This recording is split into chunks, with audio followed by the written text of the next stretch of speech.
Hello, West End Baptist Chapel. Thank you for joining us as we continue our route down the Via Dolorosa. Today we pick up in Matthew chapter 8, beginning at verse 18. When Jesus saw the crowd around him, he instructed his disciples to cross to the other side of the lake. Then one of the teachers of religious law said to him, "Teacher, I will follow you wherever you go." But Jesus replied, "Foxes have dens to live in, and birds have nests, but the Son of Man has no place even to lay his head." Another of his disciples said, "Lord, first let me return home and bury my father." But Jesus told him, "Follow me now. Let the spiritually dead bury their own dead." What are the kinds of people who choose to follow Jesus? Some have not thought it out carefully. Jesus corrects that thinking. It is not just an exciting time full of great experiences. We must expect challenges. Sometimes they are huge challenges. Some others want to live their lives first and follow Jesus second.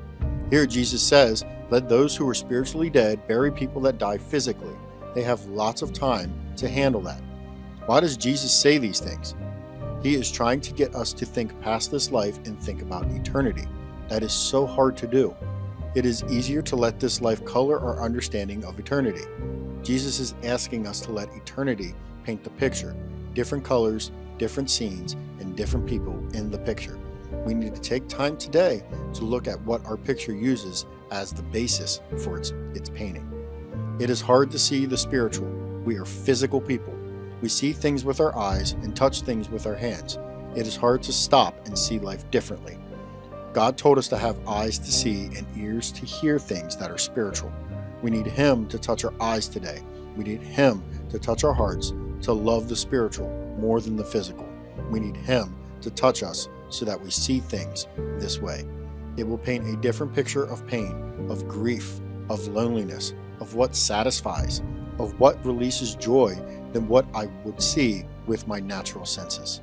It will make heaven more like home than this earth, and we should want that. Let's continue reading, picking up at verse 23. And Jesus got into the boat and started across the lake with his disciples. Suddenly, a fierce storm struck the lake, with waves breaking into the boat. But Jesus was sleeping. The disciples went and woke him up, shouting, "Lord, save us, we're going to drown." Jesus responded, "Why are you afraid? You have so little faith." Then he got up and rebuked the wind and waves, and suddenly there was a great calm. The disciples were amazed. "Who is this man?" they asked. "Even the winds and waves obey him." Fishermen are afraid of a storm. You know it is scary weather. Jesus was asleep in that storm. We know how tired he was. Has Jesus ever done something for you that stopped you cold? For the disciples, he stopped the wind and the waves instantly. Sometimes we think we know Jesus and then he does something special for us. We realize that he is greater than we imagine. What did it take to get this understanding, they asked. What could have shown greater faith? Their ship could have sunk, and they all walked on water to the shore.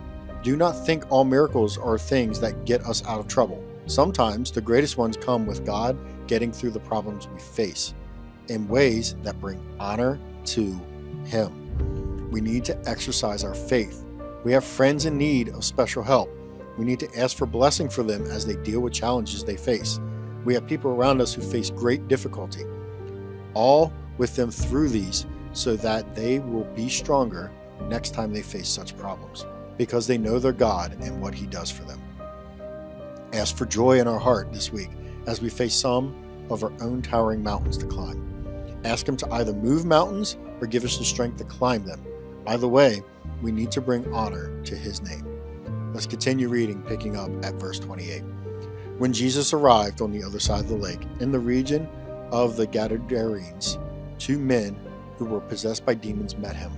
They came out of the tombs and were so violent that no one could go through that area.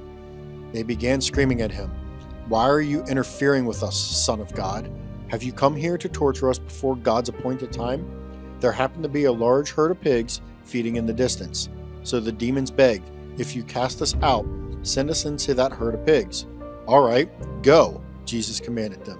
So the demons came out of the men and entered the pigs, and the whole herd plunged down the steep hillside into the lake and drowned in the water. The herdsmen fled to the nearby town, telling everyone what happened to the demon-possessed men. Then the entire town came out to meet Jesus, but they begged him to go away and leave them alone. Galatians 5:1 says, "So Christ has truly set us free. Now make sure that you stay free and don't get tied up again in slavery to the law."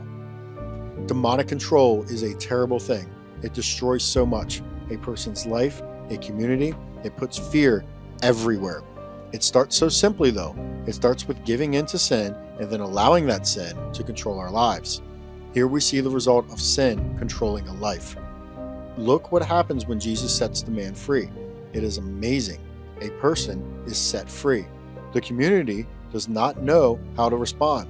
Who is this that can set a person free like this? They are actually more afraid of Jesus than they are of the man. That happens too. When the power of Jesus is released, it is amazing. Then the disciples saw it when he stopped the storm. The people saw it with the freed man. Who is this man? We need to ask for things to show us the power of the name of Jesus. Sometimes it does scare us because it is so powerful. We do not want our world turned upside down that much. We need to ask that our hearts would be ready to receive whatever he has for us. If it is wonderful, that is great. If it challenges us more than we want, give us the strength to accept the challenge he gives. If it causes us to go places that make us uncomfortable, help us, because the name of Jesus is worth following no matter what it costs us. Thank you for joining us, and join us again tomorrow as we continue our journey down the Via Dolorosa. God bless.